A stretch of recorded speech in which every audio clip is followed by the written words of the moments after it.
Hello and welcome to the UCI e-mountain bike World Cup for round number 6. We're on the Costa Brava in Girona in Spain at the Sea Otter Festival for the 3rd year in a row. There's the weather conditions. It's nice today, 22 degrees, and the riders are getting ready for a big weekend of racing. Let's take a look then at race number 1. We're going to go in an anti-clockwise direction, 2.7 kilometers each lap. Hello, I'm Anna Spielmann. I am here for racing the WES series this weekend for high bike. We are now in Girona and I will take you on the track now. Anna Spielmann is going to take us round the track. She's had 3 podiums in WES. So we are here at the start of the track.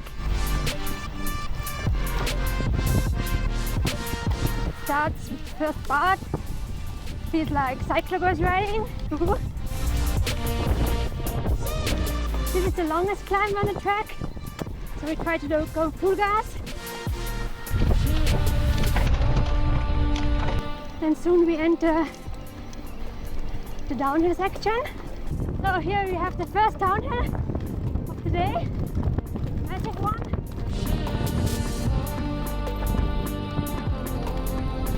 Now we are coming to the rock and roll section.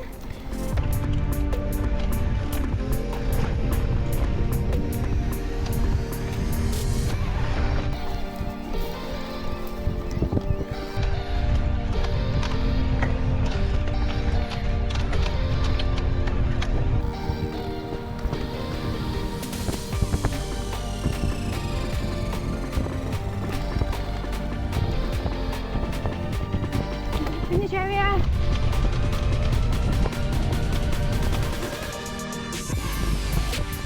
Finish.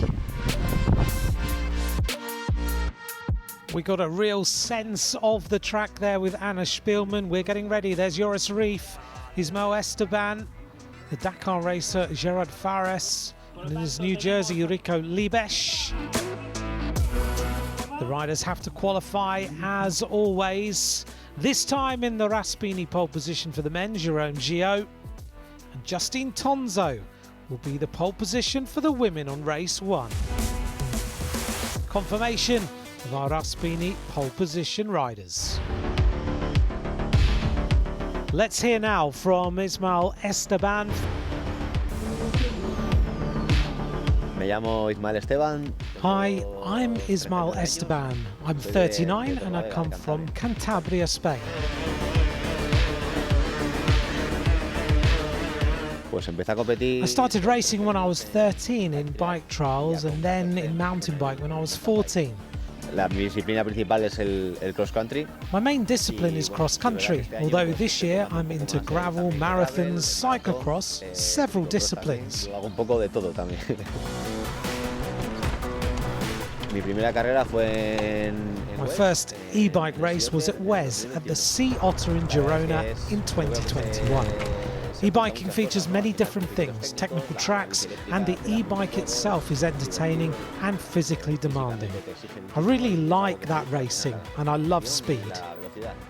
Para mí el cross country eléctrico es un formato muy E-cross country is a spectacular format on a short and technical track. The e-bike is really powerful and spectators love it. Yo creo que tiene mucho futuro, pero también el mercado de la e-bike, ¿no? Está creciendo. I see great development in this racing, likewise in the consumer market. Un saludo a todos. Bye everyone.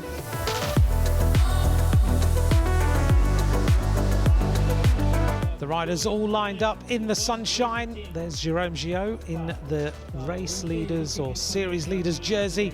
Tonzo the same. Here's our starting grid. We're about to get underway.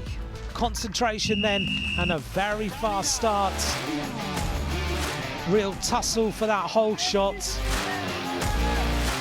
And we're on board with Jerome Van Eck. Great to see him back on track after his recent concussion. Here's the hole shot. Tonzo and Gio take the Fassi hole shot in race 1. Fast downhill there, the world champion just tailing. Jerome Gio just in front of him. look how close this women's race is. Sophia Wiedenroth in the lead. Tight behind, Barbara Voiter. Justine Tonzo on the back of that group. This is Remy Jenner. Ismael Esteban really fast in this section. Liebesch leads that trio. Tabaki on the back. With Sophia Wiedenroth in the German champions colours. Very important to stay fueled though. It's hot out here. Tonzo in second place. Jérôme Gillot wins at race 1 ahead of a very tired world champion, exhausted Joris Rief. Third place to Mirko Tabaki. Let's take a look at the result of the men's race. Gillot top of the leaderboards. And in the women's race, it's Sophia Wiedenroth. She crosses the line first on a great rich vein of form. Here's the sprint for second place. It's Tonzo. She finishes ahead of Barbara Voiter.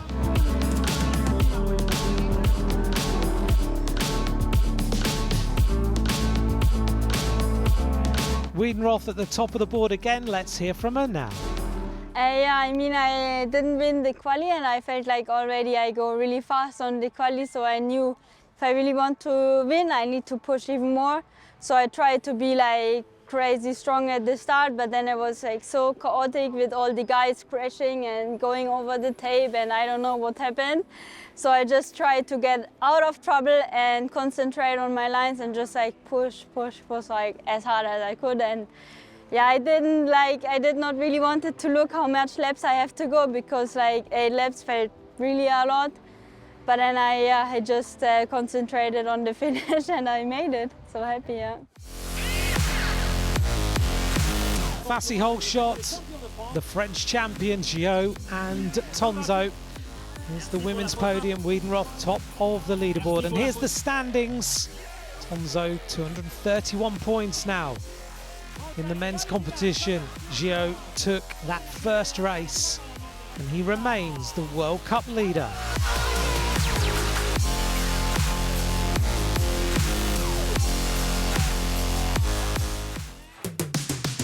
Let's take a look at the track of race 2. We're going to go clockwise this time, 8 laps of 2.7 kilometers.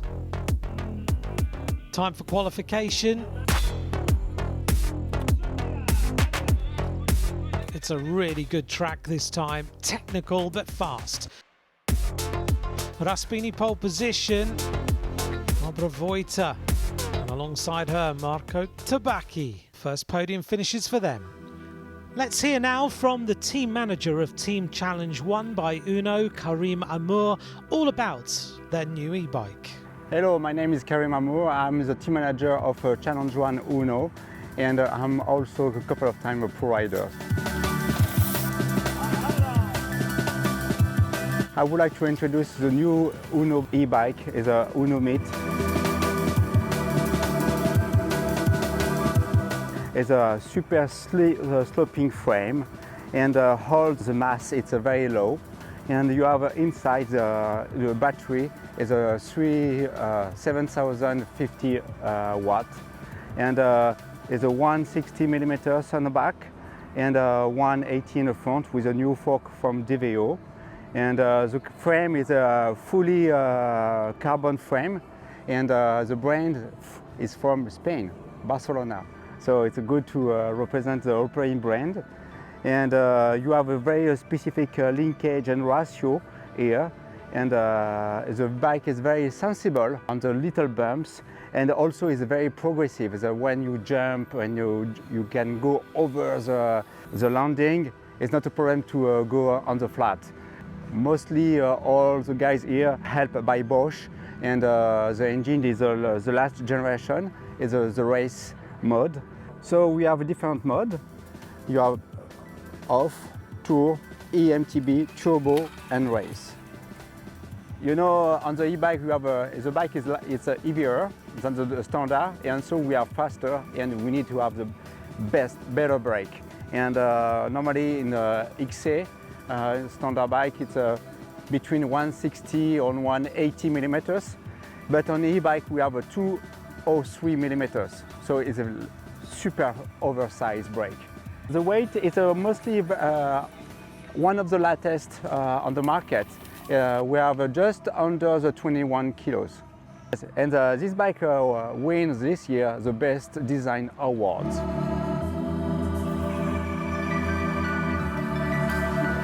So if you want to be interested about this competition, come on the WES and come on to see the new generation of bicycles.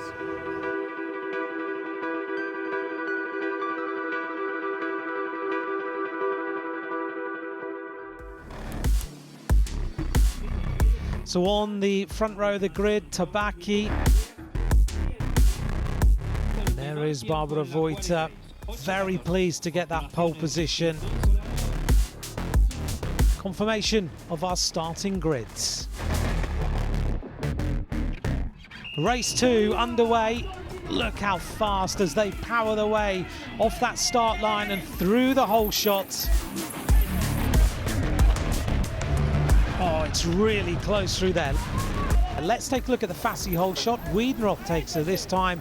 Libesch takes the Metz. We're on board with the Italian Mirko Tabaki, hunting down the world champion. This is Gio and the Reef. Tabaki is getting a little bit closer. There is Libesch. Tabaki, oh, a little mistake by Joris Reef, and Tabaki squeezes through. Magneti Morelli Checkstar Power Lap, it's Tabaki. Look how close this women's race is. Barbara Voita in the lead, she's on great form. Oh no, a problem for Tabaki. Well, I had some technical issues. Sadly, I'll be home with a DNF. First place then for Gio. He's now regained that position. Reef looking good in second. And a puncture, unfortunately, for Rico Libesch. Magneti Morelli Checkstar Power Lap for the series leader Justine Tonzo in the women's race. And also a puncture for Ismael Esteban. Luke Comer taking control now in third place, looking strong today. But it's another win for the series leader, Jérôme Gio. He crosses the line. Behind him, with his familiar wheelie, Joris Reef, the world champion. Third place, we've not seen this before. Luke Comer, the Spanish rider, takes the podium. Confirmation that Gio wins race number 2. Let's hear from him now. Oui, c'était une course importante. Well, it was such an important race for the general classification, and it's always good to clinch the title one race ahead of the final round and to take the final easy. That was my goal, and I'm glad I made it. Donc je suis content de gagner. C'est vrai que c'est parti vite, hein. Je voulais essayer de mettre le tempo. We had a really fast start today. Mirko made a great attack on the big uphill and got to the front. And it really was impossible to catch him. Unfortunately, he suffered some technical problems and had to stop after 2 laps. So it was a battle between me and Joris Reef. Unluckily, he crashed and I could increase the gap. I'm so happy to win the race and the title here. Donc je suis content de gagner ici et de gagner le général du coup déjà avant la dernière manche. Fantastic performance by Justine Tonzo. Finishes ahead of Anna Spielmann in second place this time. Congratulations between those two. Barbara Voita in third place. There's confirmation of the women's results. Let's hear now from Justine Tonzo. The race today was very hard because all 4 girls We were just in the same pack for I think 2 laps because the track is very small and we had mostly never the place to overtake. So you had to wait to that the girl in front of you do a mistake. And when it happened, when I passed the first, the third, the second and the first, I just then push. I wanted to do just 0 mistake and push till the end. And today I was in a best shape than yesterday. So I'm very happy. A very happy Justine Tonzo. Here's our Fassi hole shot. Rico Liebesch and Sofia Wiedenroth. Magneti Morelli checks now power lap. Tonzo and a first for Mirko Tabaki. There's Tonzo, the French champion, on top of the leaderboard this time.